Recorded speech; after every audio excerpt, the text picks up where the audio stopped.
When I was a child, we had a book of fairy tales and the Tales of Arabian Nights and other such wonderful books on the bookshelf down there in the downstairs library. And I used to love going down there and pulling the books out and reading the stories. One of the stories was about Aladdin's lamp and the Cave of Treasures. And in that Cave of Treasures, there were all kinds of things that were mentioned. Of course, Aladdin was supposed to only go after the lamp when he was down there looking for the treasure. One of the treasures that Aladdin passed by in the Cave of Treasures was a tree with fruits hanging from its limbs that were made out of gold and were encrusted with rubies. I want you to hold that image in your mind for just a moment when you look on.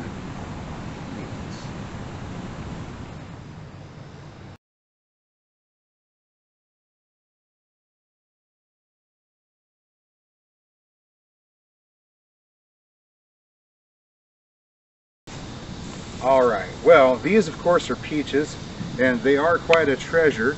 They have the golden flesh and of course the ruby blush. Are they treasure from the great tree in the Aladdin myth? I don't know, but they're rather large, aren't they? These are pretty good sized peaches. Now, they're not fully ripe right now. They certainly do have the golden flesh and the ruby blush. Aren't they pretty? And so large too. But these treasures are highly sought after, not just by me.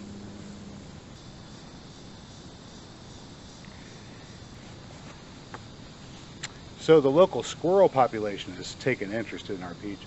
We're going to have to get all of these picked and off of the tree, and quickly, or else we won't have any at all.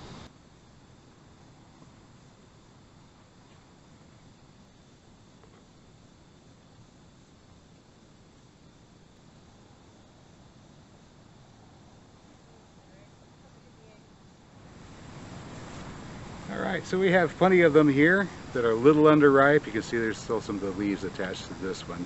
The flesh is still a little firm, but we're going to leave that on the counter, the kitchen counter, for a day or two, and they will ripen right up. Here's of course a couple examples of the squirrel checking. See, this one's not quite ripe yet, but the squirrel had to check to see if it was ripe for us. Doing us a favor, right? Well, if they do us too many more favors, we won't have any peaches at all. Well, as you can see, we got quite a few peaches, maybe not enough to put away, but I can certainly eat this many standing on my head. Hey, good people, that's all I've got for you today. As always, I hope you found today's video informative or entertaining, and if you did, you know what to do. I'll catch you next time. Until then, get out there and get growing.